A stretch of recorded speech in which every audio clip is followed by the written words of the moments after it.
Les vraies voix Sud Radio, 17h-20h, Philippe David, Cécile de Ménibus. On vous souhaite la bienvenue, j'espère que tout va bien. Bonjour, merci en tout cas d'être avec nous. Ça va mon Philippe David? Ça va très bien Cécile, j'ai une idée de délocalisation d'émissions. Ah bon? Vous avez une idée? Ah ouais? Oui, c'est rare. Prenez des notes, prenez des photos, attention. Et vous allez voir qu'elle est bonne, parce que Emmanuel Macron a dit qu'un des grands héritages des JO 2024, ce serait qu'on pourrait se baigner dans la Seine et dans la Marne. Et ben moi je vous propose qu'à l'été prochain, parce que là il fait quand même un peu frais, on fasse une émission en se baignant dans la Seine et dans la Marne, dans les vraies voix. Philippe Bilger, on verra ses pectoraux. Maggie Seydi, je me contenterai de regarder Cécile en maillot. Moi, je l'ai déjà fait, me baigner dans la Seine. Ah bon? Vous êtes courageuse. Mais parce que j'étais ivre morte, je suis tombée dedans. Oui, non, pas du tout. C'était dans le cadre d'une COP, justement, pour sensibiliser en 2009, de mémoire. Vous êtes déjà baigné en la Seine, Olivier d'Artigol? Ça vous branche ou pas? Les flots du golfe de Gascogne. Dis donc, il a déjà dragué Rachida Dati, il veut Hidalgo maintenant. C'est Emmanuel ça, Macron. exactement, oui. Oh, écoutez, très bien, très bien. Par contre, excusez-moi, s'il arrive à mettre les deux au gouvernement, je pense que l'ambiance en Conseil des ministres va être un peu rock'n'roll. Eh ben écoutez, on verra. Allez, au sommaire de cette émission, les agriculteurs qui dénoncent cette concurrence déloyale des pays à moindre coût de production. Concurrence au sein de l'Union européenne, des pays de l'Est, ils redoutent la perspective d'une possible adhésion de l'Ukraine aussi. Concurrence aussi de l'Amérique du Sud, de la Nouvelle-Zélande, du Canada, des traités de libre-échange entrés en vigueur après les uns, après les autres, après des négociations avec d'autres, bien sûr. Alors, parlons vrai. Est-ce que le libre-échange, qui a été un élément clé de la désindustrialisation de la France, va aussi avoir la peau de notre agriculture? Faut-il revenir à la préférence communautaire, qui était la règle au temps de la CE, alors qu'on est passé au libre-échange mondialisé avec l'Union européenne? Est-ce que les politiques sont responsables quand certains prônent l'entrée de l'Ukraine dans l'UE, qui serait une catastrophe, notamment pour nos céréaliers? Agriculteurs, faut-il repenser les règles du libre-échange pour sauver notre agriculture? Vous dites oui à 98%. Vous êtes agriculteur, car vous travaillez avec des agriculteurs. Appelez-nous au 0826 300 300. Et notre expert du jour sera Grégoire de Fournas, député RN de Gironde et viticulteur de métier.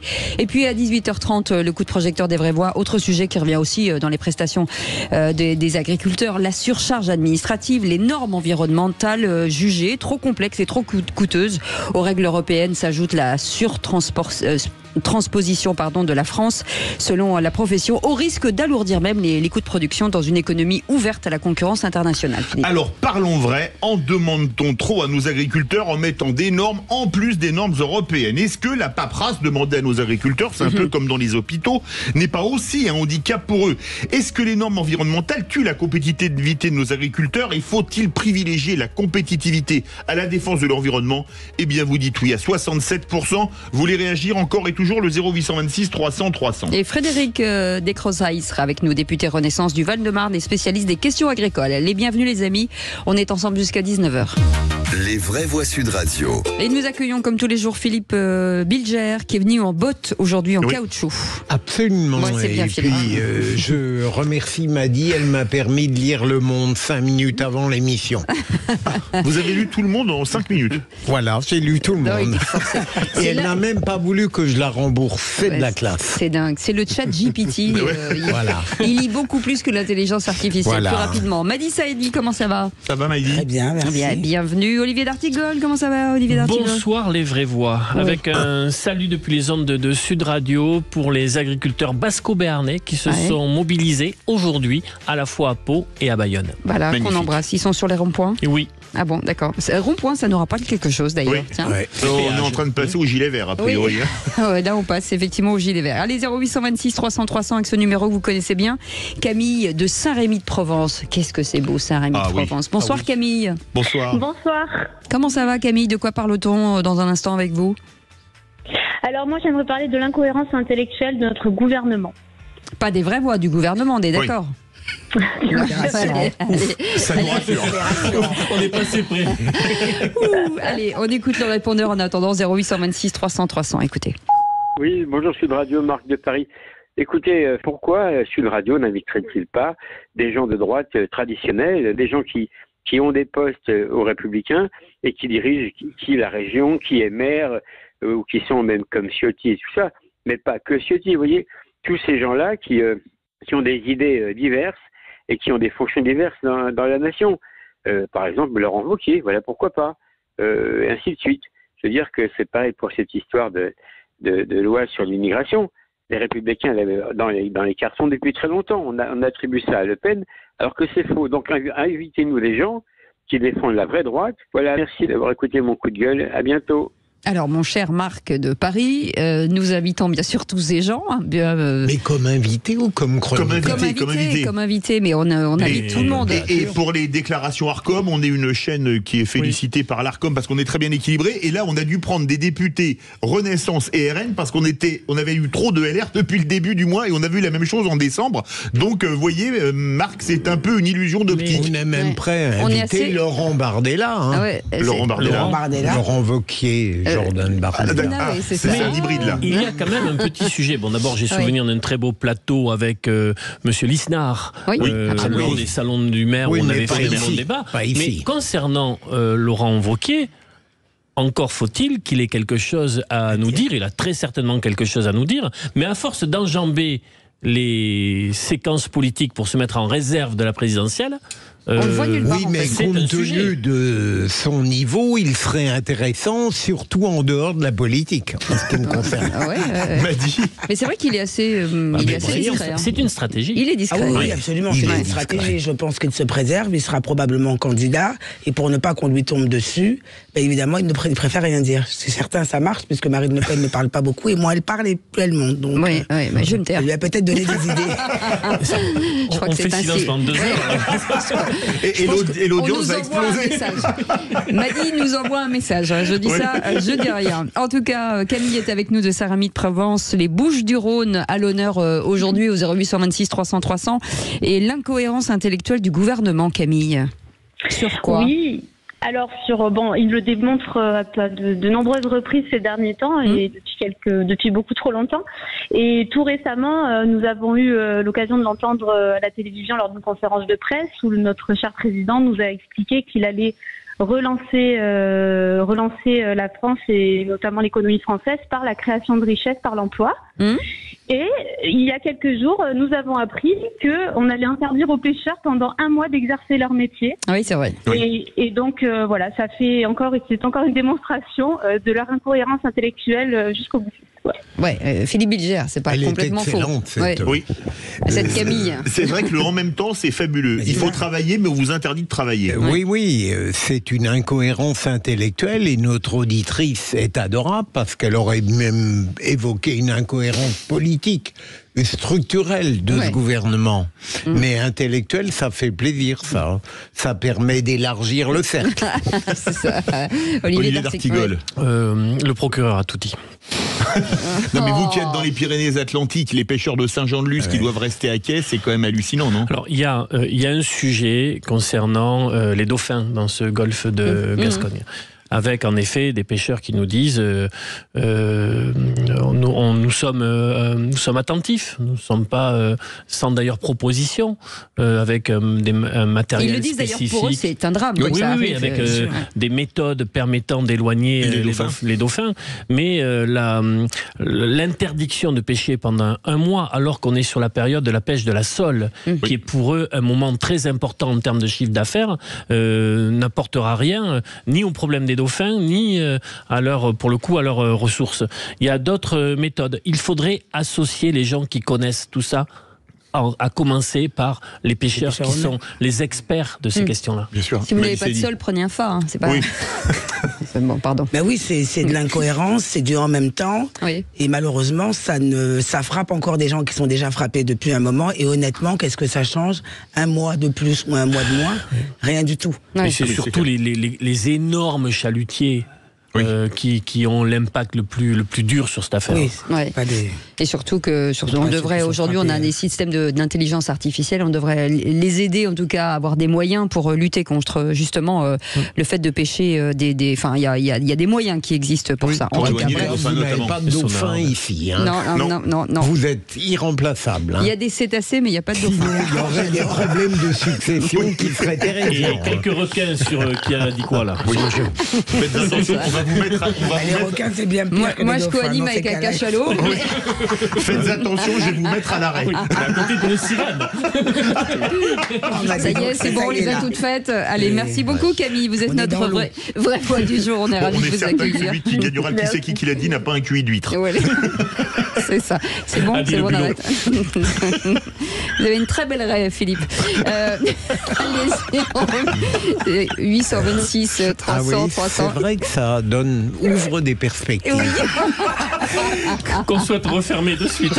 Voilà, allez, dans un instant, les 3 mots dans l'actu avec Félix Mathieu et le réquisitoire du procureur. On parlera de quoi avec vous, Philippe Bilger? On parlera du manque de caractère de certains hommes. Aux États-Unis, j'aurais pu dire en France aussi. Allez, on en Oui, parle dans tant un qu'à instant. Soyez les bienvenus, c'est les vraies voix jusqu'à 19h. Les vraies voix Sud Radio, 17h-20h, Philippe David, Cécile de Ménibus. On vous souhaite la bienvenue, les vraies voix, jusqu'à 19h avec Philippe Bilger. C'est un enfant, Philippe Ah oui, Bilger. c'est un enfant, oui. Oui, mais c'est- ici, c'est le grand bonheur, la régression infantile obligatoire. Ah ouais, c'est vrai, ouais, c'est ça. Je ne sais pas pourquoi, je ne sais et pas donc d'où ça certains vient. la poursuivent, Ouais. c'est le problème. Ou n'en sortent jamais, c'est ça le problème. Madi Saïdi est avec nous, ça va Madi? Ça m'a dit. Et avec Olivier D'Artigol, bien entendu, et vous au 0826 300 300, on a besoin de vous pour nourrir ces débats, pour nous donner votre avis, et on vous attend bien entendu. Aude est là, toute de rouge vêtue, Oui. telle une jeune femme de Sud Radio. Oh, c'est dingue ça. Allez, dans un instant, les 3 mots dans l'actu avec Félix Mathieu. Bonsoir Félix. Bonsoir. Bonsoir tout le monde. De quoi parle-t-on? De la mobilisation des agriculteurs qui continue, qui s'amplifie même, de cette victoire décisive de Trump dans le New Hampshire hier, et puis de l'IVG qui pourrait entrer dans la Constitution. Enfin, c'est vraiment conditionnel puisque désormais le président du Sénat est contre. L'Assemblée s'en occupait cet après-midi. En 3 mots, ça donne agriculteurs, primaires et IVG. Et tout de suite, le réquisitoire du procureur. Les vraies voix Sud Radio, le réquisitoire du procureur, Philippe Bilger. Et c'est sur le manque de caractère en politique que vous voulez requérir, mais plutôt de l'autre côté de l'Atlantique. Oui, j'ai souvent considéré, même dans la vie, notre vie quotidienne, que les femmes sont parfois plus courageuses que les hommes. Et j'ai constaté, enfin comme vous, qu'aux États-Unis, DeSantis a jeté l'éponge extrêmement rapidement et qu'en plus il a trouvé le moyen d'apporter son soutien à Trump. Alors que nous avons Nikki Haley, qui probablement n'a aucune chance, qui a été battu nettement. Félix vient de le rappeler, dans le 2e État américain, je préfère ne pas le prononcer. Le New Hampshire. Oui, parce que je n'ai pas votre don des langues. Mais en revanche, elle dit, je maintiens, je vais au bout, au moins jusqu'au mois de mars. Et bien sûr, je trouve que là, il y a de l'allure, il y a quelque chose qui ressemble à de la classe. Et donc, malheureusement, DeSantis ne l'a pas eu, elle l'a, et j'aime bien rendre hommage aux femmes, à certaines femmes, quand je ne suis pas obligé par un féminisme militant et vindicatif. Madi Saïdi. Parfois, les femmes sont plus courageuses que les hommes en politique. Elles sont d'ailleurs souvent très courageuses, souvent même plus courageuses que les hommes, puisque personne ne l'ignore, en politique, souvent, les femmes, on ne leur met pas seulement de l'eau, on leur met de l'huile, et c'est très compliqué. Donc déjà, faire de la politique pour une femme, c'est jamais simple. Et je dois avouer que, de par mon expérience personnelle, elles sont souvent courageuses, elles vont souvent au bout de leur combat, elles ont souvent des convictions chevillées au corps. C'est souvent très compliqué pour elles, mais elles vont au moins jusqu'au bout. Olivier D'Artigol. Ce qu'a dit Philippe Bilger est d'autant plus important, c'est-à-dire le maintien de Nikki Haley dans la primaire aujourd'hui face à Donald Trump, que ça maintient un débat politique. Bien sûr. Parce qu'elle est sur une autre orientation, une autre offre politique, et avec une autre façon d'aborder même la politique. Heureusement, parce que sinon, là, il n'y a plus de primaire chez les Républicains. Moi, je me désespère à imaginer ce scénario avec lequel on irait vers le même casting que la dernière fois. Il y a quelque chose de préoccupant, de désespérant, et je trouve même d'assez dangereux au final, parce que le non-renouvellement aux États-Unis de cette offre politique peut avoir aussi un effet domino sur l'état du monde, sur le débat politique tel qu'il se déroule aux États-Unis. En tout cas, la séquence pourra être très intéressante, ça c'est clair. Allez, tout de suite, les 3 mots dans l'actu avec Félix Mathieu.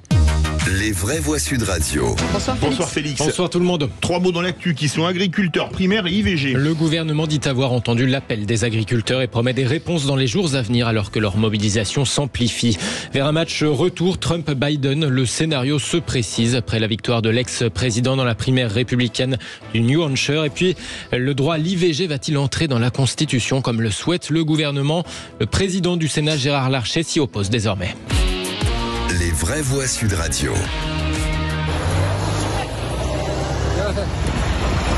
Du lisier versé, des autoroutes bloquées, la mobilisation des agriculteurs s'amplifie encore. Les barrages se multiplient au lendemain de la mort accidentelle d'une agricultrice et de sa fille fauchée en Ariège. La détermination de la profession semble se renforcer. Du côté de Castelnaudary, par exemple, la plateforme logistique est bloquée depuis hier matin. Léo Gasque, secrétaire général des jeunes agriculteurs de l'Aude, invite même, figurez-vous, Michel-Édouard Leclerc à leur rendre visite sur place. L'idéal, ce serait qu'ils viennent ici. On lui a même proposé qu'ils viennent manger un cassoulet, on lui paiera, qu'il fasse remonter nos revendications au plus haut niveau, parce qu'on pense que c'est un influenceur qu'il vient de voir la Socamil, ça couvre quand même 80 de ses magasins, parce qu'on nous a dit qu'il n'est jamais venu voir, donc ça permettra aussi qu'il vienne rendre visite à sa propre entreprise quand même. On le met à contribution malgré lui pour qu'il nous aide à faire entendre notre voix.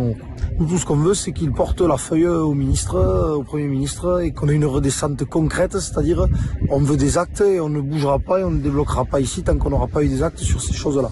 Un des propos recueillis par Christine Bouillot à Castelnaudary pour Sud Radio. Et le deuxième mot, c'est primaire. Donald Trump a quasi assuré d'être le candidat du Parti républicain à l'élection présidentielle. Et oui, le match retour Trump-Biden se précise. Archi favori de la droite américaine, l'ancien président a remporté hier soir cette victoire décisive dans l'État du New Hampshire.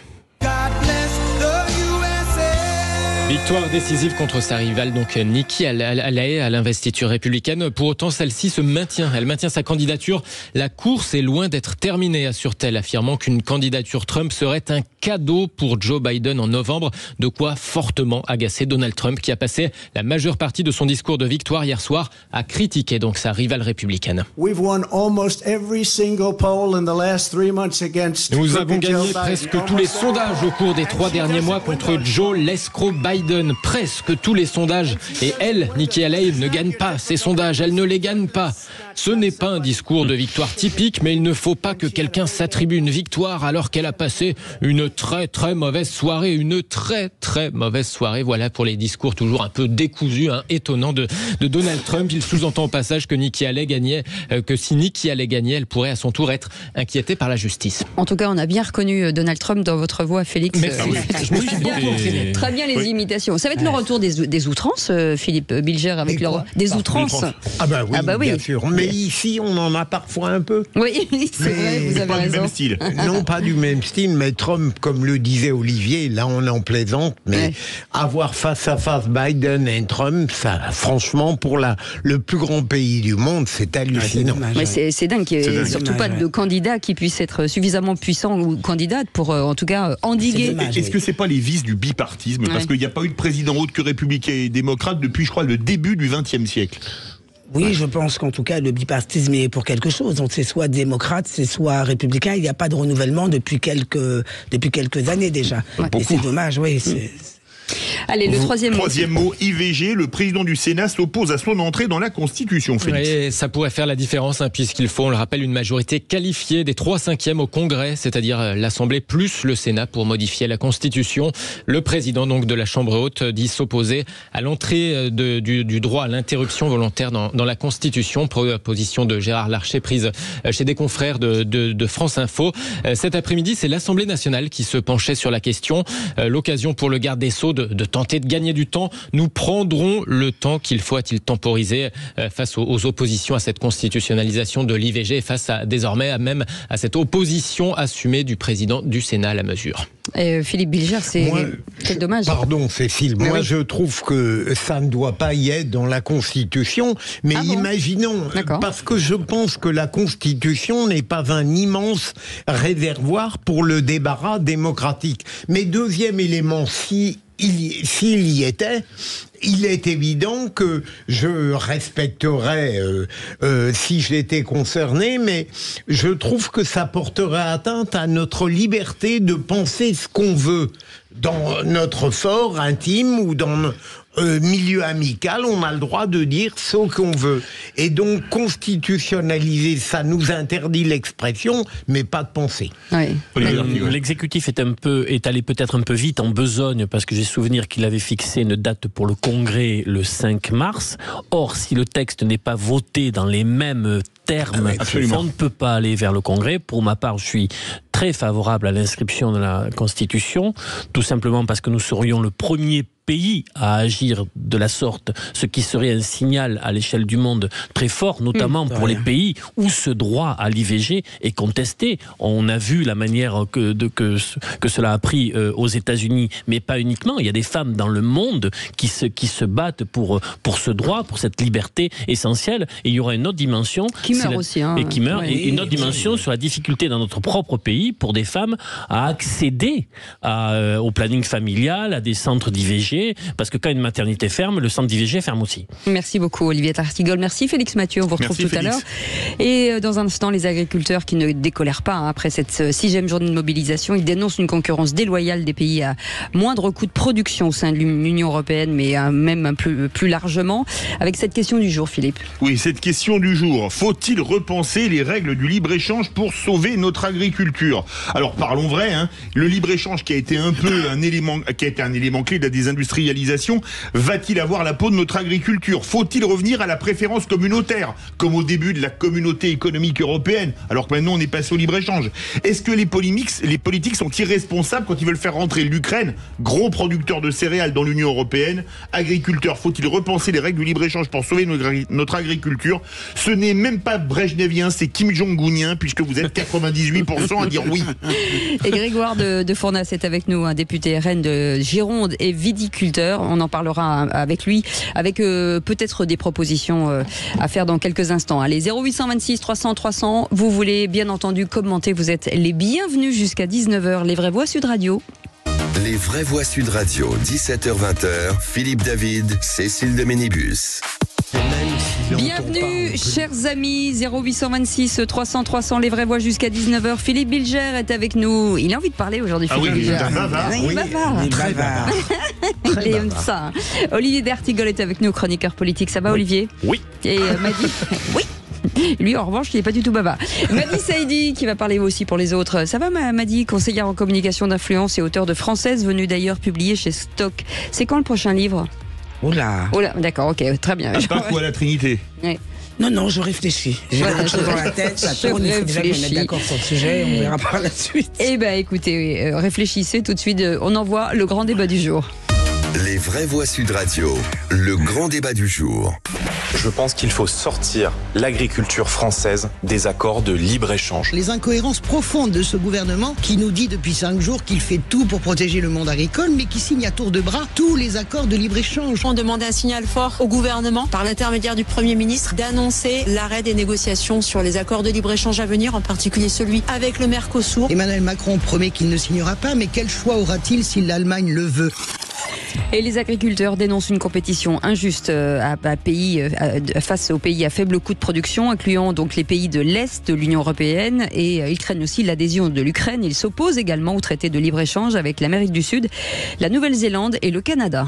Alors parlons vrai, est-ce que le libre-échange, qui a été un des éléments clés de la désindustrialisation, va aussi avoir la peau de notre agriculture? Faut-il revenir à la préférence communautaire, qui était la règle au temps de la CE, qui a été remplacée par le libre-échange mondialisé? Est-ce que les politiques sont responsables quand certains prônent l'entrée de l'Ukraine dans l'Union européenne, ce qui serait une catastrophe, notamment pour nos céréaliers?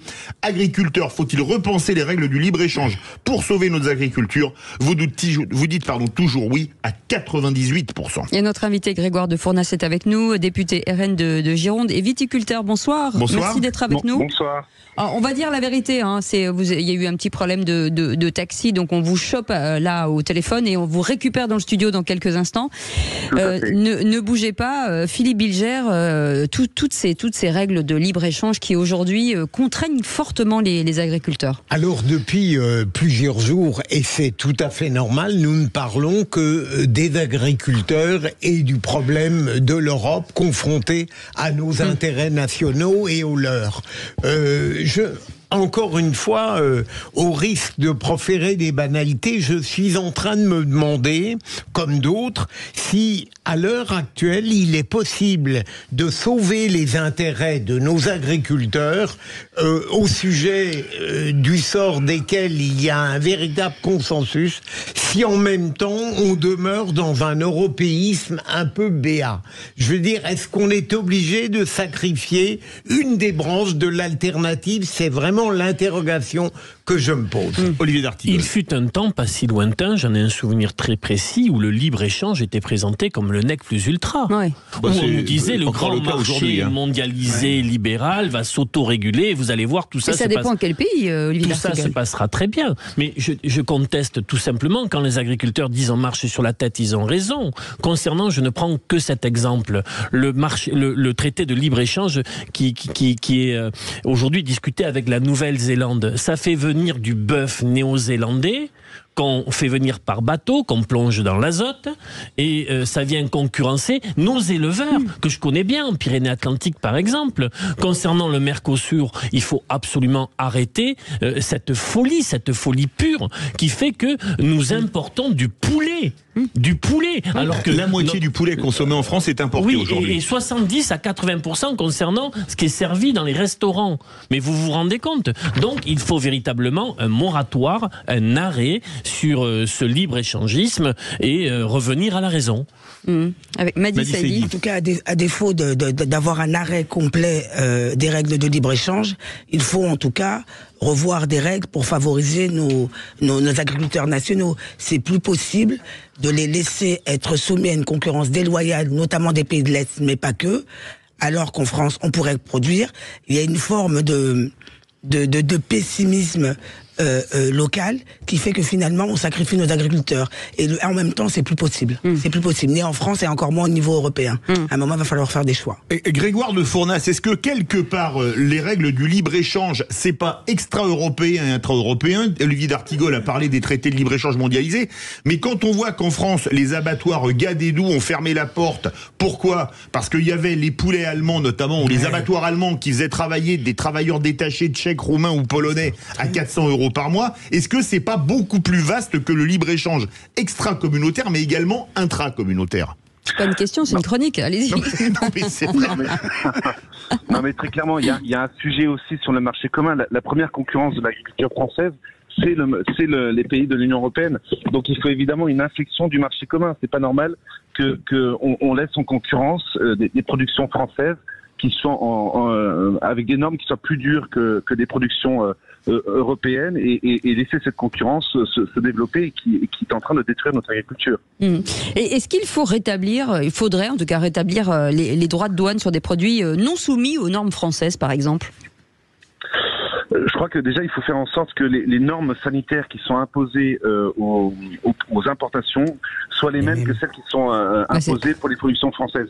Et ça c'est pas le cas. Hein. Vous avez la France qui non seulement subit des normes européennes qui sont très dures, mais en plus a durci ces normes européennes, notamment sur les productions de la betterave, de la cerise, et qui font qu'on aggrave la distorsion de concurrence entre la France et les pays européens, mais aussi tous les pays du monde.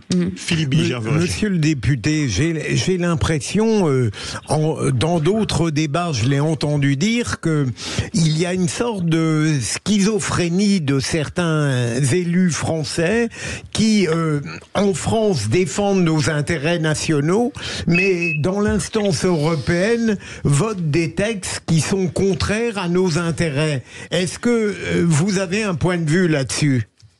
Écoutez, pas plus tard que cet après-midi, en commission au Parlement européen, a été voté le traité avec le Chili.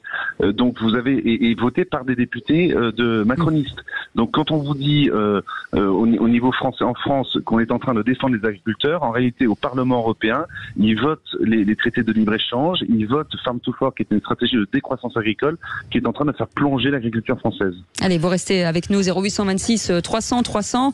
Les auditeurs qui voudraient réagir, Camille par exemple. Bonsoir Camille. Bonsoir Camille. Bonsoir. Oui, moi je trouve que c'est encore une fois la démonstration de l'incohérence intellectuelle ou politique, comme vous le souhaitez, c'est beaucoup les deux.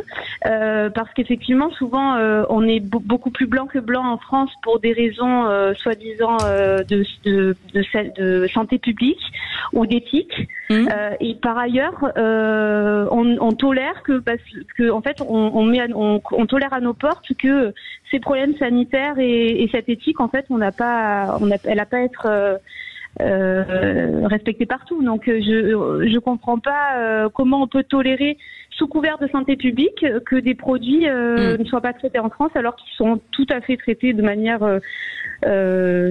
abusive par ailleurs, et que finalement nos consommateurs peuvent les manger sans aucun problème. Absolument, c'est ce que disent les agriculteurs. Par exemple, 0826 300 300, direction Châtillon avec Franck. Bonsoir Franck. Bonsoir Franck. Bonsoir. Alors on vous écoute, vous êtes en direct dans les vraies voix de Sud Radio.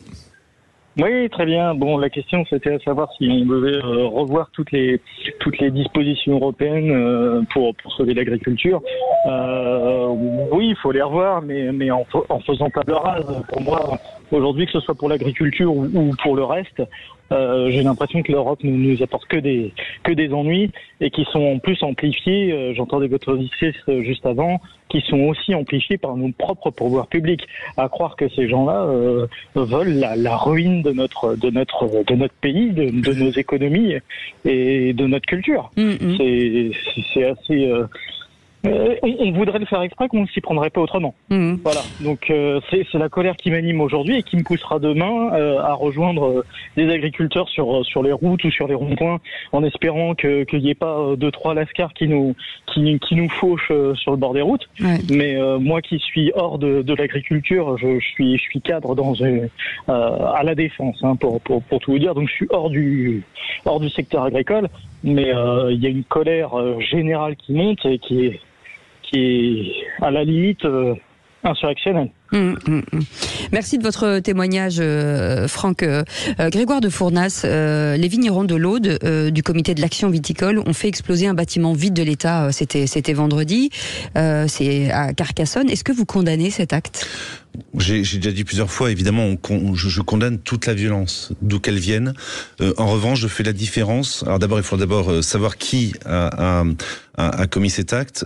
Mais ce qui est certain, c'est que je fais la différence entre des gens qui attaquent les ouvrages agricoles, je pense aux bassines de Sainte-Soline, et des agriculteurs qui sont dans le désespoir, qui sont en train de mourir de leur métier et qui ne sont pas entendus par le gouvernement. Et c'est toujours cette semaine très révélateur, le fait que les agriculteurs sont dans la rue, sont en train de bloquer les autoroutes, et vous avez un gouvernement qui est incapable d'apporter une solution, et le Premier ministre qui nous dit que les agriculteurs nous fassent remonter leurs doléances, nous allons les examiner. Mais ça fait 7 ans qu'ils sont au pouvoir, ils ont toujours pas compris quel était le problème de l'agriculture. Philippe Bilger, est-ce que, monsieur le député, on ne peut pas considérer que pour l'instant, le gouvernement fait ce qu'il peut dans l'urgence? Il était normal qu'il ne puisse pas donner encore des réponses. Non, je suis pas d'accord. Non, je suis pas d'accord. Nous, ça fait depuis le mois de juin qu'on se bat sur l'augmentation de la fiscalité sur le GNR que le gouvernement a fait voter dans le projet de loi de finances au mois de décembre.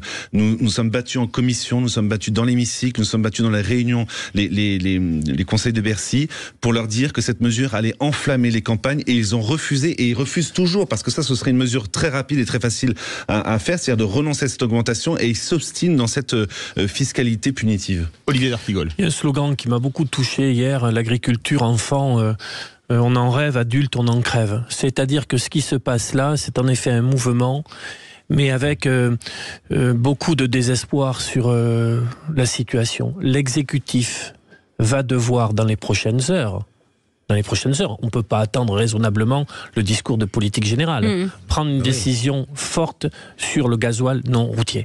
Parce qu'ils nous en parlent tous. Alors si Bruno Le Maire, depuis Bercy, dit « il n'en est pas question », alors que là il se met un peu sur le bord de la route, qu'il s'en explique fortement. Première chose, les factures d'énergie. Les travailleurs de la terre nous en parlent aussi beaucoup. Ils sont pieds et poings liés. Ils ne peuvent pas faire face. Ils ne peuvent pas. Ça les étrangle, ça les fait crever, pour prendre ce terme-là. Et puis, Emmanuel Macron, j'en termine dessus, a annoncé une pause dans les normes environnementales. Mais ça a été un discours. Les paysans nous disent, nous, on progresse dans notre façon de faire. C'est un sujet qui nous préoccupe. Ils connaissent la terre. Ils disent, on ne fait pas n'importe quoi. Mais donnez-nous la possibilité d'évoluer à notre rythme. Pas de normes environnementales s'il n'y a pas une alternative. S'il n'y a pas une alternative à portée de main. Le sujet en réalité, c'est pas la transition. Le sujet, c'est l'effacement de la main de l'homme sur la nature. C'est la stratégie Farm to Fork de l'Union européenne. C'est une stratégie de décroissance agricole. Exactement. C'est une stratégie de décroissance agricole. Un des volets de Farm to Fork, c'est restauration de la nature, c'est-à-dire de rendre à l'état naturel 20% des terres cultivables. Ils veulent détruire l'agriculture française parce qu'ils considèrent que la main de l'homme ne doit plus agir. Ils veulent effacer l'homme de la nature et donc le résultat, c'est qu'on va importer des productions de l'étranger qui ne respectent mais aucune des normes environnementales qu'on s'impose en Europe. Madi Saïdi. C'est tout simplement pas possible pour la bonne et simple raison que l'homme est en la nature, donc il va falloir faire avec l'homme. Et le gouvernement, je crois qu'il est urgent que le gouvernement mesure la réalité de l'agriculture. Aujourd'hui, ils vont pas nous faire des grands débats pour savoir quelles sont les attentes des agriculteurs. On les connaît tous. Quels sont les problèmes des agriculteurs? On les connaît tous. À un moment, il faut qu'ils prennent ses responsabilités et qu'il ait des mesures économiques fortes pour sauver l'agriculture française. Ouais. Monsieur le député, est-ce que ça veut dire qu'aujourd'hui, il faut lever le pied sur l'écologie ou l'environnement? Est-ce qu'il faut faire une pause? Et c'est pas une question de lever le pied. Je pense que déjà, il faut avoir c'est une question d'honnêteté. Personne ne dit que les produits phytosanitaires CMR1, donc les plus dangereux, ont baissé de 96% depuis 2016. En réalité, la question, c'est pas de supprimer les produits phytosanitaires dangereux, c'est de supprimer les produits phytosanitaires tout court, et même de supprimer les alternatives, que ce sont la robotique ou le numérique. Moi, j'ai entendu en commission d'enquête à l'Assemblée nationale un député européen écologiste nous dire n'allons pas vers des alternatives, et en fait, ils veulent revenir à l'agriculture de 1950, qui consiste à ne produire qu'une tonne de blé à l'hectare contre 8 actuellement, parce qu'ils sont dans cette logique de décroissance agricole, de revenir à l'agriculture, encore une fois, de l'après-guerre qui n'arrivait pas à nourrir la population. C'est important ce qui a été dit sur les produits phytosanitaires. Mon grand-père était viticulteur. Je l'ai vu respirer à la fin de sa vie des produits qui n'étaient pas raisonnables, et je l'ai vu fatigué de son métier. Donc le fait qu'il y ait un progrès sur ces dimensions-là, c'est absolument nécessaire, ça va dans la bonne direction. Mais ce que disent aujourd'hui, par exemple, les viticulteurs du sud Gironde que je connais un peu, mais aussi en Pyrénées-Atlantiques, écoutez-nous, nous sommes les experts de notre métier.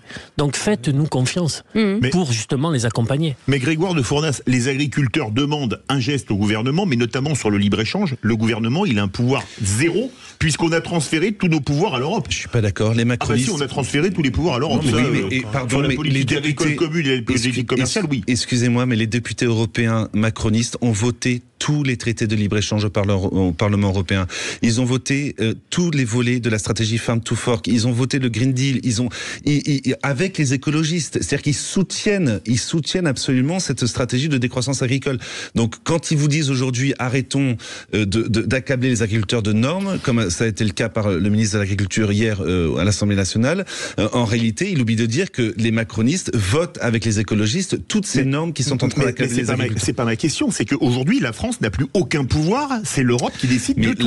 Politique commerciale, droit de douane et politique agricole. Mais il y a peut-être des mesures possibles en France, tout de même. Non, mais la France, elle a surtout le pouvoir de dire à la Commission européenne, stop, vous êtes en train de détruire notre agriculture, vous avez failli détruire notre parc nucléaire, la France a été capable, enfin la France, surtout Emmanuel Macron a été capable de faire marche arrière et de se dire, si on détruit le parc nucléaire, on n'aura plus d'énergie. Aujourd'hui, il faut qu'ils comprennent que si on continue dans cette voie-là, demain, nous n'aurons plus d'agriculture pour satisfaire la souveraineté alimentaire, ce qui me semble être quand même assez problématique. Mais Philippe David, le GNR, c'est la loi de finances. Oui, ça c'est la loi de finances. Mais par contre, les droits de douane sur les produits importés, c'est Bruxelles. Non, ça, c'est Bruxelles. Merci en tout cas d'avoir été là, monsieur le député Grégoire de Fournas, député RN de Gironde et viticulteur de métier. Allez, vous restez avec nous dans un instant, on va faire une petite pause. On va encore parler des politiques, mais en tout cas sur... le mode humoristique. Oui, avec un peu plus d'humour. Allez, on fait une petite pause et on revient dans un instant. Bienvenue à tous. Les vraies voix Sud Radio, 17h-20h, Philippe David, Cécile de Ménibus. Et on fait l'appel de nos vraies voix du jour. Philippe Bilger, c'est présent. Pas l'appel du 18 juin. Olivier D'Artigol, présent, madame. Madi Saidi, présent et passif. Elle est là. Philippe David, il est là? Oui. Non, il n'est pas là. Ah, il est là. Oui. J'ai compris que c'était moi dont vous parliez. Cécile de Ménibus présente. Oui, je suis là. Camille, vous êtes là? Je suis là. Voilà, notre vraie voix du jour. Allez, tout de suite, le quiz de l'actu. Les vraies voix Sud Radio, le quiz de l'actu. Le principe est simple, Camille, il faut que vous gagniez absolument contre les vraies voix. Donc, on va essayer de mettre toutes les chances de votre côté. Okay. Si vous n'avez pas la bonne réponse, bien entendu, c'est vous qui répondez en premier. Ce sont nos vraies voix qui répondent à votre place. Allez, c'est une question à un point. Qui c'est qui l'a dit? Lorsqu'on est donné en tête des intentions de vote, on a la meute aux trousses. Camille. Attal. Non. Bonne réponse d'Olivier D'Artigol. Il a dit pendant. Non, elle a dit Attal. Elle a fini Attal et fait Bardella directement. Enfin, on veut bien. Travaillez vos réflexes, Philippe Bilger. C'est drôle. Hein. Question à 3 points. Ou votre mauvaise foi. Voilà, c'est bien dit. Il l'a dit dans l'œuf. Qui c'est qui l'a dit? Emmanuel Macron ne cesse d'organiser un face-à-face avec le RN. Camille. Philippe. Ruffin. Non. Rotaillot. Non. L'autre. Marlex. L'autre, c'est Dupont et Dupont. Mais je pense que j'ai une chance avec ces fils. Ouais, je pense que il y a un truc qui se passe. J'ai l'impression qu'il y a une corruption. J'ai été floué tout à l'heure. Pas du tout. N'empêche que ce sont 3 points pour vous, Philippe. On va continuer. Camille, écoutez bien celle-ci. Qui c'est qui l'a dit? C'est 3 points, Camille. Attention. Hein. Quand les prix augmentent dans les supermarchés, cela doit aller à celui qui, au cul des vaches, pas aux industriels. Camille. C'est moi qui l'ai dit, non? Non, c'est pas vous. C'est pas vous, c'est pas vous. Je sais pas. Je donne un goût ça. Ruffin. Bonne réponse d'Olivier D'Artigol qui met 3 points. Et d'ailleurs, c'était matin l'invité de sur Sud Radio. C'est pour ça que je dis Ruffin depuis.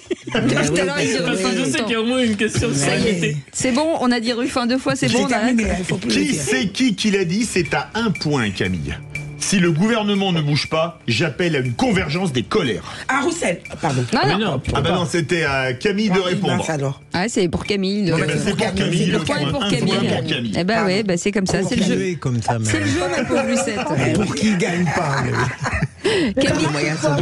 Camille, il faut répondre au moins à une question. D'accord? Allez, on va tenter celle-ci. Allez, une question qui c'est qui l'a dit à 3 points. Écoutez bien, Camille, mais dites quelque chose. Hein. Le moment que l'on traverse est un moment de crise défiance. De crise de défiance, pardon. De défiance. Alors, vous êtes Camille, c'est un ministre dont on parle beaucoup en ce moment. Oui, qui est en pleine lumière. Eh bien, je dirais le ministre de l'Agriculture. Oui, Marc Fesneau. Mais elle n'a pas donné le nom. Marc Fesneau. On lui accorde. On lui accorde. Allez, qui c'est qui l'a dit? C'est une autre question à 3 points. Ils sont durs. Hein. Il y a un danger dans lequel certains essayent de nous entraîner, qui consiste à opposer les agriculteurs et les écologistes. Camille. Voilà, c'est une question à 7 points, parce que même moi, j'aurais pas trouvé. Ah bah, elle est connue. C'est un écologiste? Oui, sûrement. Une. Rousseau. Non. Dufaux. Non. Toussaint. Bonne réponse. Voilà. Tête de liste écologiste aux prochaines européennes. 3 points pour Olivier D'Artigol. Toussaint. J'ai fait le trou. Qui c'est qui l'a dit? C'est 3 points. C'est un peu triste. Hein. Je veux mourir, la vie est finie. Je sais. J'ai levé le bras. Non, Non. Camille. On y va. Non, il a été plus rapide. Philippe. Quand est-ce qu'on pouvait commencer à le dire? Il a été plus rapide. Mais là, on l'a dit, c'est parti. Il a été plus rapide. Une dernière question. Qui c'est qui l'a tweeté? C'est une question à 3 points. Réarmement plus opposition à l'inscription de l'IVG dans la Constitution par 2 hommes. Vous la voyez venir, la contre-révolution conservatrice sur le corps des femmes. Camille, vite. Oh, je sais pas. Allez, c'est moi. C'est très net. Non, mais là, je vous ai mis 3 points avant, mais c'est lui qui a été plus rapide. Cécile qui a répondu. Je me suis fait mal. Olivier d'Artigol. Allez, Camille, allez, on est très en retard, c'est vous qui décidez. Est-ce que c'est Madi, est-ce que c'est Philippe Bilger ou est-ce que c'est Olivier d'Artigol qui a répondu, selon vous? C'est Philippe Bilger parce que je l'adore. C'est Philippe Bilger. Ouais, bravo. Camille, c'est moi qui tiens le tableau d'affichage. Une erreur judiciaire. La vérité sort de la bouche. Allez Camille, on vous embrasse. Merci d'avoir joué avec nous. Gros bisous Camille. Dans 10 minutes, le tour de table de l'actu. Philippe, avec vous, on parle de quoi? Lagarde, elle n'est pas aimée à la Banque Centrale Européenne. À la BCE. Allez, avec vous, Madi Sadi. La nouvelle augmentation du prix de l'électricité. Et avec vous, Olivier? Je vous donnerai quelques exemples pour ne plus marcher sur la tête. Eh bien, ça tombe bien. Allez, ça m'arrange. Allez, 0826 300 300. Soyez les bienvenus. Les vraies voix Sud Radio, 17h-20h, Philippe David, Cécile de Ménibus. Et pour nous accompagner, bienvenue dans Les Vraies Voix. Philippe Bilger est avec nous, Madi Saïdi et bien entendu Olivier d'Artigol. Dans un instant, vous avez la parole avec Félix Mathieu. De quoi parle-t-on dans un instant, Félix? Des pistes de ski qui n'ont pas leur corps d'hiver, figurez-vous. C'est-à-dire que faute de neige, eh bien, elles sont obligées de fermer de plus en plus. Il y en a plusieurs dans les Pyrénées, c'est ce qu'on va voir. On en parle dans un instant. Et moi, je vois rouge en entendant les propos d'un élu vert, Yannick Jadot. C'était aujourd'hui, ce matin, sur Public Sénat. Alors, commençons tout d'abord par une comparaison que je trouve inepte entre les actions menées par les agriculteurs et par les écologistes. Je cite, « Si ces derniers faisaient le millième de ce qui se passe aujourd'hui, ils seraient en prison et condamnés. » Alors, rappelons que les écologistes extrémistes cassent pour casser, comme on l'a vu à Sainte-Soline, ou à côté de Castres, où ils ont sciemment mis le feu à des véhicules garés sur le parking d'une entreprise. Alors c'est vrai, l'explosion de l'Adré à la Carcassonne est condamnable, mais peut-on comparer les deux? Combien de zadistes, combien de membres des soulèvements de la Terre, combien de membres de dernière rénovation se suicident car ils n'arrivent plus à vivre de leur travail? Aucun, on ne peut malheureusement pas en dire autant pour nos agriculteurs. Un Yannick Jadot qui s'est insurgé contre ceux qui critiquent les normes imposées en France à nos agriculteurs. Des normes? Quelles normes? Et qui déplore que le mot norme soit devenu un gros mot alors que, je le cite encore, la norme c'est ce qui protège la santé. La norme protège la santé, soit, mais quand vous laissez entrer en France sans taxe des produits faisant fi de toutes nos normes, vous créez une concurrence déloyale et vous tuez nos agriculteurs. Je passe sur le reste des propos et je dis bravo à Gabriel Attal qui a vilipendé hier les larmes de crocodile de la NUPES dans l'hémicycle. Je le cite, à chaque fois que nos agriculteurs, que nos éleveurs familiaux ont un projet d'extension de leur élevage ou qu'un projet est lancé sur une retenue d'eau pour lutter contre la sécheresse, sur des investissements pour nos exploitations, ce sont vos amis qui s'y opposent. Les larmes de crocodile auxquelles vous pouvez ajouter, à mon avis, les fourberies non pas de scapins, mais des tartuffes de l'écologie. Philippe Bilger. Vous avez été brillant, mon cher Philippe. Sauf que vous continuez à dire NUPES. Oui. Oui. Où est-ce qu'il en Comment il reste? s'appelle? Mais non, il faut donner la sensibilité politique de ceux qui... L'écologiste.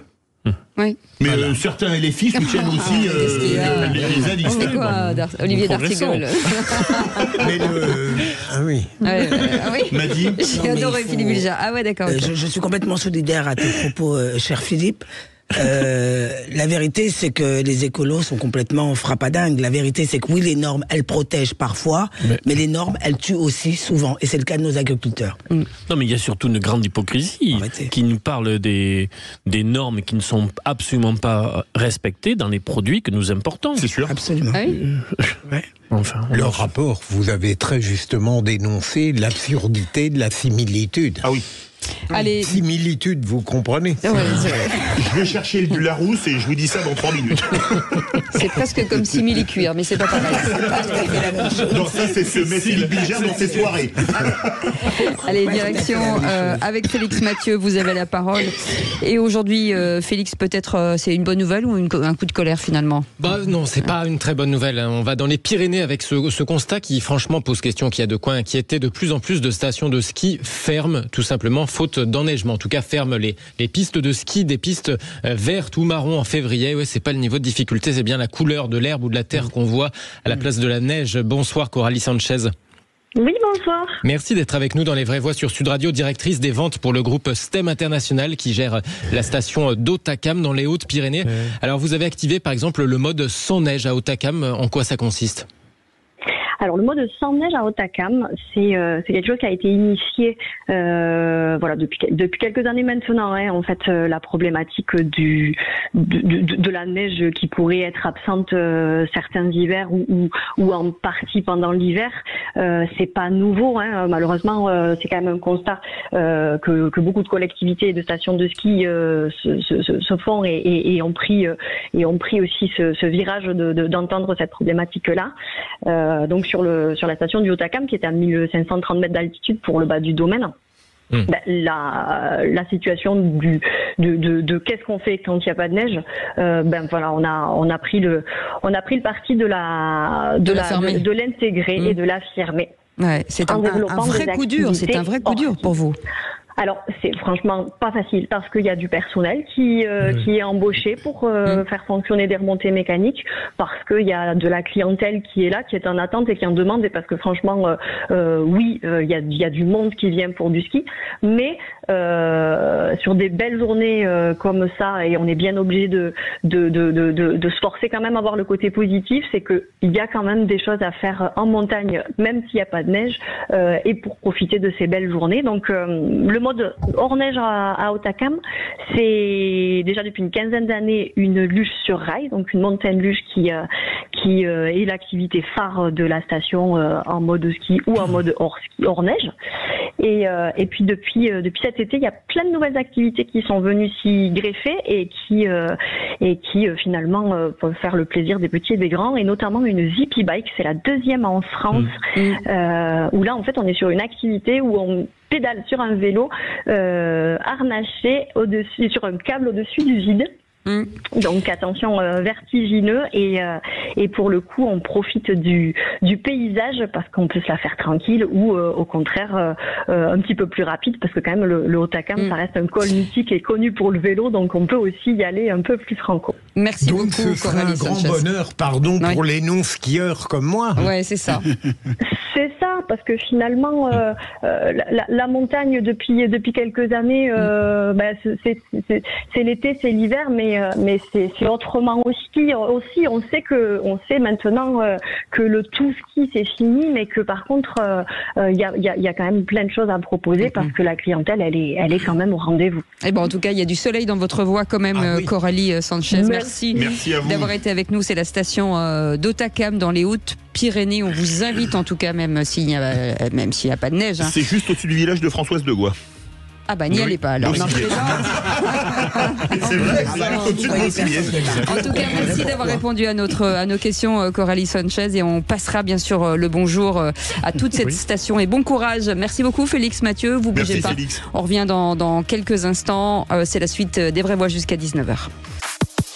Bienvenue, merci de votre fidélité aux Vraies Voix. On est ravis de vous accueillir, en tout cas tous les jours, où que vous soyez, avec Philippe David. On est ensemble jusqu'à 19h.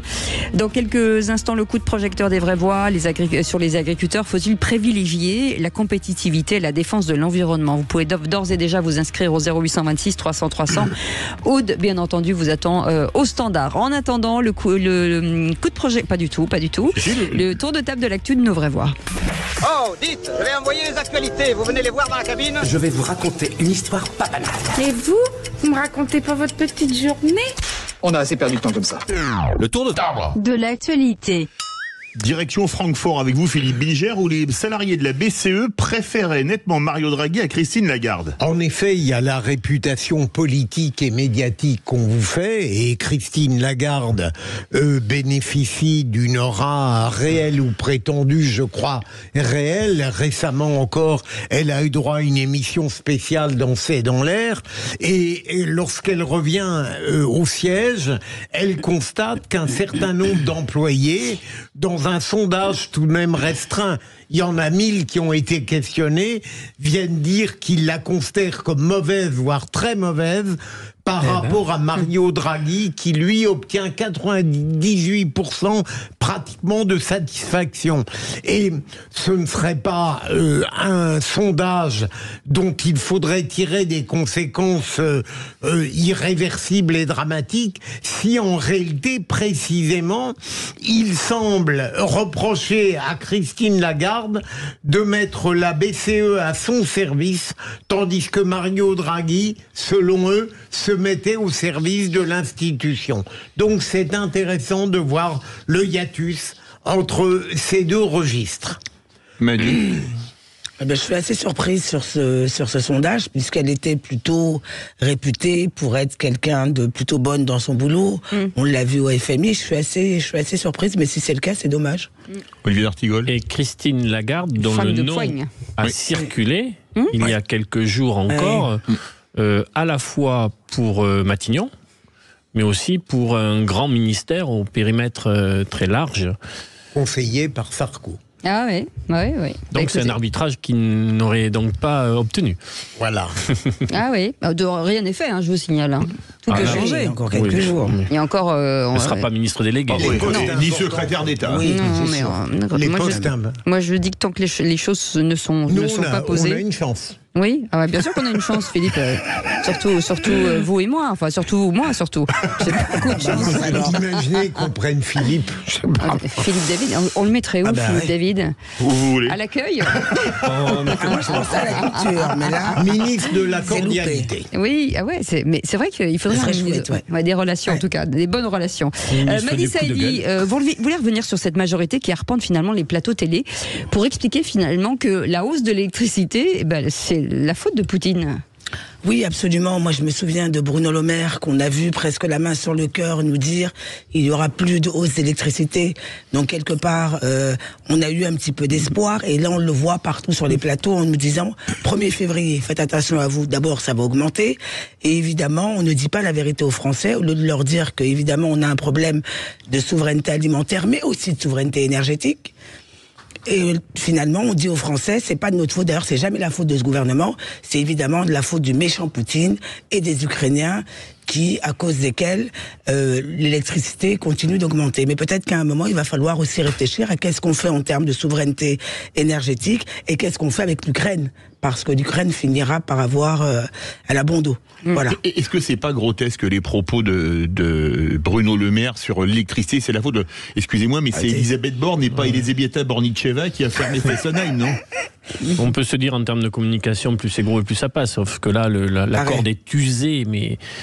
en fait, Bruno Le Maire refuse de poser le débat en grand, en toute transparence, sur le marché européen de l'électricité, qui est adossé au prix du gaz. Vous vous rendez compte de ce qu'on a pu produire? Attendez, Prisca Thévenot a dit là-dessus que c'était littéralement un Frexit de sortir du marché européen de l'électricité, qu'on ne pouvait pas, que c'était interdit par les traités. Elle a dit aussi une énormité. Mais je crois beaucoup, on en a fait la démonstration en 2005, le traité constitutionnel européen. Les citoyens savent très bien ce qui se passe. Ils comprennent.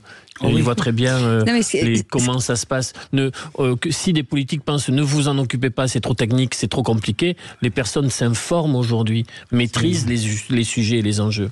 Oui, ce qui était étonnant avant de passer à Philippe Bilger, c'était de dire ça va augmenter à 10%. Il lui dit non, ouf, 9,6%. Vous pouvez me dépasser, ma chère. Merci, mon cher Philippe. Et je veux dire, je n'ai rien de plus à dire. Mais ce type d'argument, c'est pas quand même, ça décrédibilise pas encore plus le politique? Si, mais il n'avait pas besoin de ça. Mais en réalité, parfois j'ai de la pitié pour le monde politique. Vous êtes bien sympa. On est très exigeant avec lui, franchement. Vous rendez compte? Non, mais excusez-moi, ils sont là pour gérer le pays. Si on était aussi exigeant à notre égard. Mais nous, on est très exigeants, mais on n'avait pas au pouvoir. Mais disons, l'exigence dans mon esprit n'est pas complètement contradictoire avec une forme de compréhension presque bienveillante. Mais j'ai du mal dans la mesure où je mesure l'immense difficulté de la tâche à être péremptoire dans mes dénonciations. Oui, mais est-ce que c'est le moment, c'est le problème de toutes ces annonces, alors qu'on n'a même pas la totalité du gouvernement, que les choses choses sont bancales, qu'on n'a pas on n'a pas de vision Madi. Pour moi, c'est très compliqué de faire part d'un peu de compassion pour ce gouvernement. On nous a vendu un Mozart de la finance, on sait où on en est. On nous a vendu un gouvernement qui sait tout, les bonnes personnes au bon endroit avec les bonnes compétences. Et finalement, c'est pas de leur faute, ils savent pas faire, c'est de la faute des Ukrainiens. J'ai vraiment beaucoup de mal, cher Philippe. Olivier D'Artigol. Allez-y. Je suis assez sensible à l'argument de Philippe sur le thème. Tout ça est très compliqué. Il y a une très grande complexité aujourd'hui pour répondre, pour mettre en place des politiques publiques efficaces, efficientes. Mais on leur demande au moins d'accepter de donner pour le coup la vérité des prix. Et de permettre un débat beaucoup plus ouvert, moins cadenassé, de ne pas nous dire vous pouvez pas comprendre, ou alors vous savez, c'est cet argument d'autorité, on ne peut pas faire autrement. Si, on peut bien souvent faire autrement, il faudrait en débattre tranquillement. Mais ce que disait Madi, c'est vrai, parce que c'est la faute à Voltaire, c'est la faute à Rousseau, ça fait 50 ans que ça dure en France. Sous Giscard, c'était la faute du pétrole, sous Mitterrand, c'était la faute du dollar, mais nos politiques, c'est jamais de leur faute. Moi, je trouve ça complètement dingue. Sandrine Rousseau, elle n'y est pour rien. Allez, vous restez avec nous. Et c'est quoi le prénom de Voltaire? Les vraies voix, ça continue. Zadig. Très bien. Là, il est méchant, là. C'est ça. Vous voulez vous habiller gratuitement. Je le vois. Vous faites de la pub dans notre dos. Vous restez avec nous dans un instant, la suite du tour de table de l'actu des vraies voix avec Olivier D'Artigol. On parle de quoi avec vous, Olivier? Pour ne plus marcher sur la tête, je donnerai 2-3 exemples. Dans quel domaine? Dans le domaine de l'habillement, l'agriculture, de la santé, de l'emploi des seniors et des services publics. Vous voulez finir ministre. Oh là là, je sens. Oh là là, ça va être très long. Allez, 0826 300 300 vous attend au standard, c'est les vraies voix Sud Radio. À tout de suite. Les vraies voix Sud Radio, 17h-20h, Philippe David, Cécile de Ménibus. On se demande toujours, chers amis, ce que vous faites à 18h29. Si vous êtes déjà en voiture, chez vous, encore au bureau, ce que vous faites dans la vie. On aimerait bien que vous nous disiez sur les réseaux sociaux. Tiens, je suis dans mon bain, j'écoute Philippe Bilger faire son réquisitoire. Les femmes en total progressisme préparent le dîner. Ou les hommes. Ou les hommes, ou alors elles font comme moi, elles mangent une soupe. En fait, il veut nous fâcher avec une partie de la population, Philippe Bilger. Voilà, Philippe Bilger est avec nous. La femme au foyer. Ouais, écoutez, oui. C'est tant mieux, Comme disait François Sagan à propos de Landru. Ouais. Oui. Je crois qu'on l'a perdu. Allez, Céline est avec nous. Olivier D'Artigol, la suite du tour de l'actu de nos vraies voix avec Olivier D'Artigol qui nous a fait une énorme promesse quand même avant la pub, en nous disant que vous alliez nous donner une solution pour arrêter de marcher sur la tête. Une illustration. Ne plus marcher sur la tête, c'est l'une des expressions du début du mouvement des agriculteurs. Ouais. Et ils ont illustré d'une manière très forte. On a déjà retrouvé sur un passé récent cette invite, j'ai envie de dire, cette réflexion. Regardez les soignants pendant le Covid, quand ils ont pu prendre le pouvoir dans l'hôpital, les soignants, les paramédicaux, et quand les ARS ne leur ont plus imposé des choses avec lesquelles on marche sur la tête. Mais l'hôpital a mieux tourné alors qu'il y avait un enjeu sanitaire très important. Regardez, concernant l'emploi des seniors, moi c'est un sujet qui me touche beaucoup quand quelqu'un est à 55 ans et qui sent bien qu'il ne va pas pouvoir aller au bout, que la manière dont le travail se passe, et il est vécu comme quelqu'un qui doit dégager. Est-ce qu'on ne pourrait pas mettre en place dans notre pays une sécurisation des parcours des carrières professionnelles et par exemple faire ce parrainage entre un salarié de plus de 55 ans qui a donc l'expérience et qui pourrait accompagner les jeunes salariés qui arrivent, des apprentis ou les jeunes qui rentrent sur le marché du travail. Regardez ce qui se passe sur les services publics. J'ai vécu à Pau quelque chose où on a marché sur la tête. Nous avons failli perdre le dernier guichet physique en gare de Pau. C'est-à-dire qu'il y aurait eu, une grosse ville comme Pau, dans une ville-préfecture, la SNCF avait décidé de fermer l'ensemble des guichets avec une personne derrière pouvant accueillir une personne qui ne sait pas faire au bord, même ça nous arrive de galérer, et pour avoir un échange humain, une aide. Et ce sont les cheminots, touriste, les cheminots et les usagers de cette gare qui ont dit non, qui se sont battus pour maintenir cet accueil physique, et en disant, je m'en souviens très bien, mais on marche sur la tête. Donc nous sommes sur certains moments pris à la gorge par des situations totalement affolante, ubuesque, oui, c'est totalement affolante. Et donc, si on pouvait sur certains moments se dire non, revenons à la raison et à des choses humaines, à portée de main, à des solutions qui sont là, il suffit d'écouter celles et ceux qui vivent ces situations-là. Philippe Bilger, c'est vrai que c'est entre Ubu et Kafka. Oui, non, mais c'est très juste, Olivier, vous. Je suis frappé par c'est pas très original ce que je vais dire, par la disparition de l'humain pour des gens qui sont d'une totale incompétence technique comme moi. Si j'osais, je parlerais même des McDo, où heureusement il y a des gens aimables qui me pallient mon incurie devant les machines. Je peux tout de même manger mes potatoes. Et puis quand on vous disait que c'était infantile ici, si vous le souhaitez, Olivier, je suis prêt à être votre mentor et vous prendre. Non mais c'est vrai, c'est très juste. Parfois c'est juste une question de bon sens, de remettre des choses en ordre et remettre de l'humain, tout simplement. Mais est-ce qu'on peut sortir, est-ce que ça c'est possible? Parce qu'on parle des normes, des règles, des règlements, de choses comme ça, de dire qu'à un moment donné, on peut lâcher prise sur quelque chose. Est-ce que c'est possible en fait dans cette société? Déjà, il faut une prise de conscience. Oui. Et que elle existe la prise de conscience. C'est le plus souvent les personnes qui sont confrontées à ces situations-là qui alertent, qui sont à la limite lanceurs d'alerte en disant non, c'était le cas sur la gare de Pau. Moi, mais tant qu'on ne mettra pas un prix surtout, c'est-à-dire qu'on enlève ces gens-là parce que ça coûte de l'argent, soyons clairs, c'est pas une... Oui, mais j'espère qu'on pourra avoir un débat dans notre pays sur cette dimension-là. Et puis, vous avez raison, Cécile, mais quand on fait l'équilibre entre les deux, est-ce que garder un tout petit peu d'humain ou aller vers une modernité absolument entravante pour beaucoup de gens, je ne sais pas où serait le gain, véritablement. Mais quand même, à l'époque, il y avait des guichets de service public. Aujourd'hui, c'est taper dièse, taper 1, taper étoile, taper 3. Est-ce que quelque part, ça c'est quelque chose Vous savez que les serveurs téléphoniques, ça rend les gens fous. C'est vrai. Ah bah ça je veux. Moi par exemple. On a tous l'expérience de ça. Pour un contrat d'énergie, EDF, pour un renseignement, ça rend les gens fous. Et on sait que ça aboutit à rien. Et on se surprend parfois à se dire ah tiens, quelqu'un me répond. Parce que ça devient l'exception. Mais j'ai le temps là. Oui, vous avez une seconde très vite. Je me souviens, compte tenu de mon âge, j'avais affaire pour la retraite avec la CIPAV. C'était un organisme qui ne répondait jamais.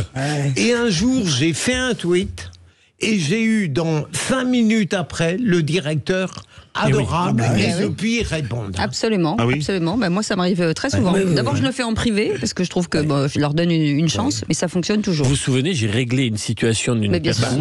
Mais grâce à Sud Radio où je dis mais on souhaiterait vous contacter et la personne a contacté cette personne. C'est une question sur un dossier de logement. Et c'est pour ça que moi je fais toujours appel aux auditeurs en disant voilà, si vous avez quelque chose à dire, cette émission vous le permet aussi de vous fâcher et peut-être contre quelqu'un et peut-être que ça va générer quelque chose au sein d'une société. Et, vous pouvez même jouer au qui c'est qui l'a dit, vous fâchez avec Olivier d'Artigol aussi. Oui, mais ça c'est facile. Pour ceux qui ont suivi cet épisode qui n'est pas brillant, j'ai donc lancé un comité de soutien. Le tour de force, c'est que le comité de soutien est organisé par celui qui a vicieusement gagné. Ouais, c'est fou, c'est quand même dingue. Ah, il est pas net, Olivier d'Artigol. Allez, vous restez avec nous. Il a un compagnon. Vous parlez de qui? Tout ça n'est pas joli. Il se reconnaîtra. Je m'en souviendrai de cette émission, parce que ça part vraiment... bref. Alors, pour être un petit peu plus sérieux, on va revenir sur nos agriculteurs qui manifestent un petit peu partout en France. Et leur mécontentement, forcément, monte contre l'écologie. Le secteur demande une réduction des taxes et dénonce surtout des normes environnementales jugées trop contraignantes, Philippe. Oui, alors on vous pose cette question. trop? Est-ce que la France en demande trop à ses agriculteurs en mettant des normes en plus des normes européennes qui sont déjà strictes? Est-ce que la paperasse, parce que les médecins s'en plaignent dans les hôpitaux mais dans les cabinets aussi, est-ce que la paperasse qui est demandée à nos agriculteurs n'est pas aussi un handicap pour eux? Est-ce que les normes environnementales tuent la compétitivité de nos agriculteurs? Et à cette question, ça revient sur le quiz, voilà, parfait. Faut-il privilégier la compétitivité à la défense de l'environnement? Eh bien, vous dites oui à la majorité des 2/3, puisque vous êtes 67% à dire oui. Vous voulez réagir? Tiens, vous êtes agriculteur, vous n'en pouvez plus de normes, vous n'en pouvez plus des dossiers CERFA, appelez-nous au 0826 300 300. Et Frédéric Descrozaille sera avec nous, député Renaissance du Val-de-Marne et spécialiste des questions agricoles. Et on lui posera d'ailleurs la question est-ce que finalement c'est pas un danger d'opposer l'agriculture à l'écologie? 0826 300 300. Restez avec nous, on reste ensemble jusqu'à 19h. Les vraies voix Sud Radio, 17h-20h, Philippe David, Cécile de Ménibus. Nous sommes très reconnaissants que vous écoutiez cette émission tous les jours, avec tout ce qui se passe, hein Olivier d'Artigol, avec des gens comme vous, c'est pas joli, franchement. Heureusement que Philippe Bilger est avec nous. Oui. Heureusement, vous sauvez. J'apporte un peu Mais bien sûr. Il y a eu le connivence sur ce côté du studio. Il y a eu le connivence, mais alors. Oui, la connivence de l'honnêteté. Exactement. Alors, je ne sais pas si c'est celle-là, mais il y a une connivence, c'est sûr. Madi Saïdi est avec nous. On vous souhaite la bienvenue. C'est les vraies voix jusqu'à 19h. Tout de suite, le coup de projecteur des vraies voix. Les vraies voix Sud Radio, le coup de projecteur des vraies voix. La transition verte de l'agriculture européenne a-t-elle imposé une forme de décroissance et donc un passif à tous nos agriculteurs? L'écologie, quand même, qui est devenue un mantra tout puissant, et c'est vrai que le pacte vert européen est quand même très prégnant. La France était la première puissance agricole et on a sacrifié sur l'autel de la bobo-écologie parisienne notre agriculture. Oui, il y a l'impératif écologique, on doit baisser l'utilisation de pesticides. Et ce projet de décroissance, il a malgré tout été porté par une grande partie de la gauche et par les élus macronistes. Et c'est le leitmotiv de la colère agricole, la surcharge administrative et les normes environnementales jugées trop complexes et trop coûteuses, Philippe. Alors parlons vrai, est-ce que la France en demande trop à ses agriculteurs en mettant des normes, en plus des normes européennes qui sont déjà parmi les plus drastiques du monde? Est-ce que la paperasse demandée à nos agriculteurs n'est pas aussi un handicap pour eux? Est-ce que les normes environnementales tuent la compétitivité de nos agriculteurs? Agriculteurs, faut-il privilégier la compétitivité à la défense de l'environnement? Eh bien vous dites oui à 67%. Et notre invité spécialiste des questions agricoles, Frédéric Descrozaille, est avec nous, député Renaissance du Val-de-Marne. Bonsoir, merci d'être présent dans les vraies voix à Sud Radio. Philippe Bilger, de nouveau, encore, il y a toute une liste effectivement de revendications et la surcharge administrative en fait partie. Tout ce que j'entends depuis plusieurs jours et qui est suscité par la légitime attention sur le drame des agriculteurs fait que j'entends un certain nombre de choses qui semblent évidentes pour tout le monde, mais il sera intéressant tout à l'heure de connaître l'avis de monsieur le député. Je veux dire par là, j'entends qu'il y a trop de normes. J'entends qu'il est guère compatible de défendre les intérêts nationaux avec la cause européenne. J'entends qu'il y a le libre-échange qui, au lieu de libérer, étouffe l'agriculture. J'entends un certain nombre de choses qui vont évidemment très systématiquement en faveur de l'agriculture française, et je me demande véritablement, n'ayant pas la science infuse dans ce domaine, si tout cela est exact ou si le procès n'est pas un petit peu de mauvaise foi. Il m'intéressera de le savoir. Oui. Olivier d'Artigol. Sur cette dimension, l'exécutif, qui n'a pas tenu sa promesse d'une grande loi d'orientation agricole, on se souvient qu'il y avait eu une annonce forte il y a quelques années là-dessus. Pour autant, le report du texte que devait présenter Marc Fesneau se justifie par le fait d'intégrer, monsieur le député nous le confirmera ou pas, cette demande faite par les agriculteurs d'une simplification dans les démarches administratives. Nous avons, depuis le début du mouvement des agriculteurs, des témoignages sidérants venant de travailleurs de la terre qui nous disent mais vous ne pouvez pas savoir combien quand je quitte mon champ, l'idée de devoir monter les dossiers est quelque chose pour moi qui est devenu insupportable, ingérable. J'ai en mémoire un témoignage hier sur un média où la personne était quasiment en larmes en disant j'ai besoin de me faire aider. Et il y a y compris des cabinets conseils qui aident, mais qu'il faut rémunérer pour entrer dans les clous d'un certain nombre de recommandations. Il y a un exemple, et j'en termine là-dessus, qui fait Flores concernant les haies. Avec 14 textes, réglementations, disons, qui s'accumulent et qui font que bon. Donc c'est l'un des sujets, ça n'est pas le seul, mais sur lequel l'exécutif est attendu très fortement pour apporter des réponses rapides et précises. Est-ce que le texte Fesneau ira là-dessus? Nous verrons. Madi Saïdi. C'est un secret pour personne qu'en France, nous sommes quand même un pays en obésité normative. Et comme en France, on fait rien comme personne, on est toujours très fiers de faire des choses différemment des autres. Ce serait vraiment dommage, notamment pour notre souveraineté alimentaire et pour les agriculteurs, qu'on se crée une espèce d'exception française, comme on est toujours très fiers de le dire, sur cette question de normes, en contradiction très souvent entre la norme européenne et la norme interne. Donc à un moment, il faudra en tout cas prendre en compte ce désaccord normatif. Et nos auditeurs sur notre compte Twitter disent « Les agriculteurs en grande majorité sont les premiers acteurs de la défense de l'environnement et du milieu où ils vivent, travaillent et où leurs bêtes sont élevées ».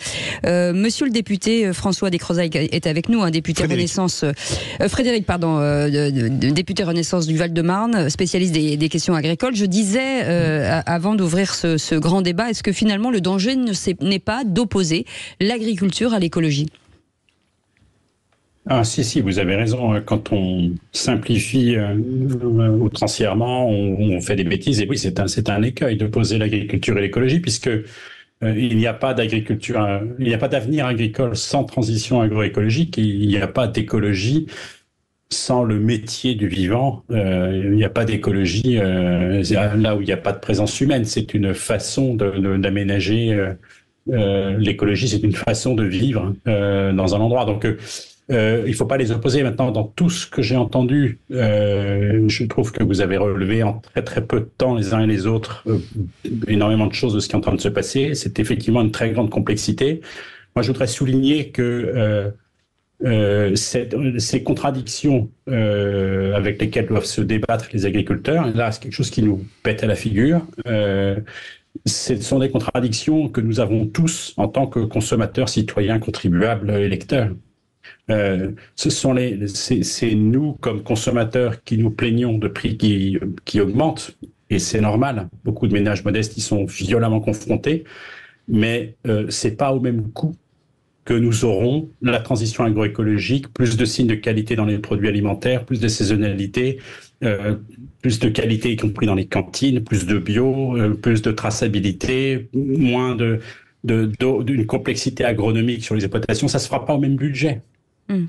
La souveraineté alimentaire, nous y sommes très attachés. La crise Covid elle a été là pour nous rappeler à quel point il est vital de pouvoir au moins avoir de quoi se nourrir avec ce qui est produit. Mais cette transition agroécologique, effectivement, si nous mettons la charrue avant les bœufs, passez-moi l'expression, oui, les normes environnementales vont avoir un impact sur les rendements. Aujourd'hui, avoir un modèle d'agriculture qui ne perd pas son potentiel de production en répondant de cet objectif de transition agroécologique, nous ne l'avons pas parce que nous n'avons pas les circuits de commercialisation. Là, vous avez une exploitation aujourd'hui qui a recours à des produits phytopharmaceutiques, qui a recours à des engrais azotés, qui a un acheteur ou deux, en saturant des équipements avec des camions, des mètres carrés de stockage, etc. Si vous introduisez de la polyculture élevage, des haies vives, des moutons qui vont faire les herbicides entre les vergers hautes tiges et les plants de vigne, il vous faut, là vous aviez 2 acheteurs, il en faut 6, il en faut 10. Si vous morcelez l'appareil de commercialisation et de distribution, c'est un petit peu plus cher. Donc, la première chose que j'ai envie de dire, là de toute façon, c'est vraiment pas le moment. Et c'est difficile à entendre, mais nous n'aurons pas ce que nous attendons de notre agriculture, de notre alimentation, de lutte contre le réchauffement climatique au même prix. Vous êtes agriculteur, vous voulez témoigner, Aude attend vos appels au 0826 300 300. Philippe Bilger. Monsieur le député, étant le moins expert de ce plateau dans le domaine de l'agriculture, même si j'ai une vraie passion pour les agriculteurs, est-ce qu'il est possible, et pardon pour la provocation de mon interrogation, est-ce qu'il est possible véritablement de défendre nos intérêts nationaux en donnant toute l'importance que vous attachez, je crois le comprendre, à l'Europe et à ses dispositions? Je pense carrément que nous ne pourrons pas défendre nos intérêts nationaux hors cadre européen. Je rappelle que nous bénéficions à hauteur de 9 milliards d'euros de la politique agricole commune.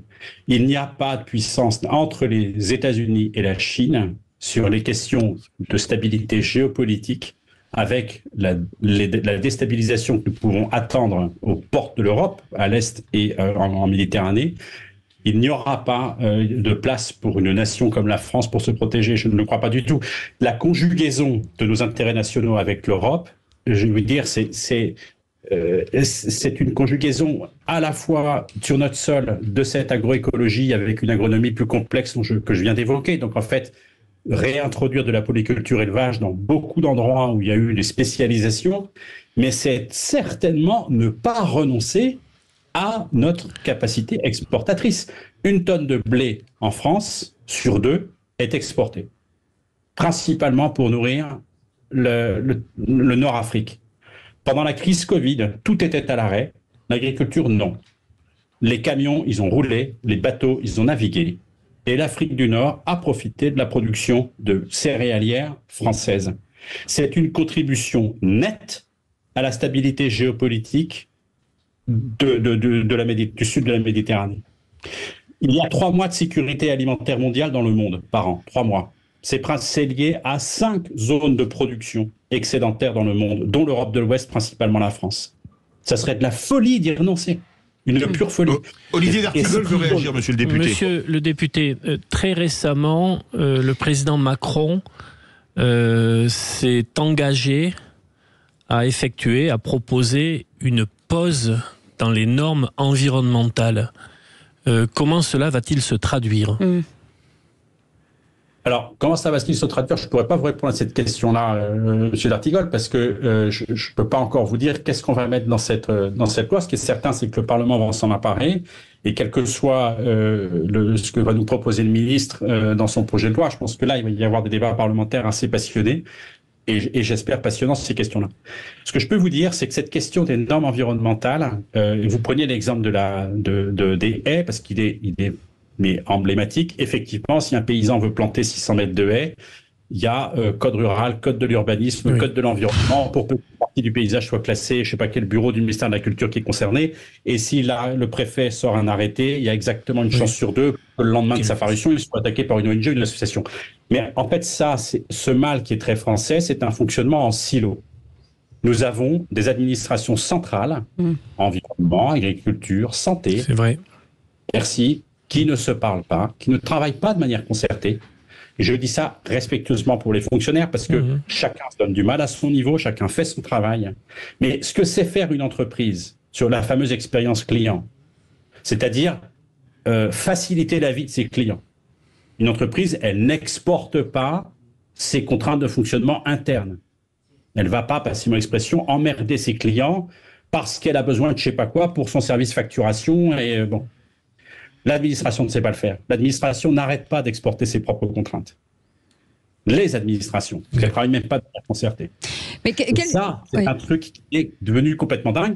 Et notre responsabilité de parlementaire que nous ne prenons pas assez, c'est le contrôle du gouvernement, c'est-à-dire en fait le contrôle de l'action publique. C'est-à-dire que nous ne prenons pas suffisamment le temps de savoir ce que font les services pour être plus pertinents dans notre interprétation des ministres, pour que l'exécutif facilite la vie des gens. Au lieu, parce que, encore une fois, chacun fait son maximum. Hein.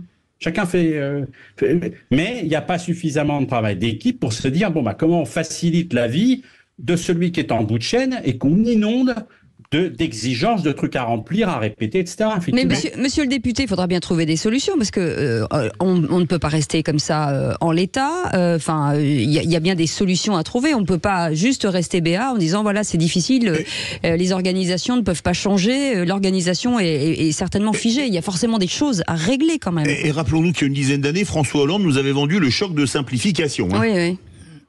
Alors, pardonnez-moi si je me suis mal fait comprendre, parce que je n'ai pas dû être clair. Je dis pas du tout qu'il faut rien faire. Je dis pas du tout que c'est infaisable. Je pense que c'est effectivement très très difficile. Et ça relève de... Je vais vous donner un exemple. La mandature précédente, j'ai supervisé un projet qui s'appelle Repas à l'hôpital. Ça a été testé de manière scientifique avec des ingénieurs restauration à la manette dans 3 établissements hospitaliers. La PHP à Paris, à Douai et à Paris-le-Monial. Ça prouve qu'en luttant contre le gaspillage alimentaire, c'est 50% l'hôpital de gaspillage. En luttant contre le gaspillage alimentaire, on peut renouveler 30% de l'offre alimentaire et avoir les critères des lois Egalim en termes de qualité, de signes de qualité, de bio à l'hôpital, sans un article de loi et sans une ligne de budget. Okay. Bon, ce projet, il a été conduit. Les équipes étaient tellement fiers de piloter ça qu'ils l'ont fait pendant la crise Covid. Aujourd'hui, ce que je peux vous dire, et ça me nave, et c'est quelque chose que je réclame moi-même au gouvernement, il n'en est rien tiré. Je ne sais pas en fait ce que c'est devenu. Je ne sais pas quelles leçons en a tiré la direction générale de l'offre de soins du ministère de la Santé. Et pourtant, tout est sur la table. Et ça démarre avec un travail d'équipe, c'est-à-dire comment on se réorganise entre nous, parce que personne n'est fier d'une chaîne dont on sait qu'à la fin, il y a 50% des repas qui sont jetés.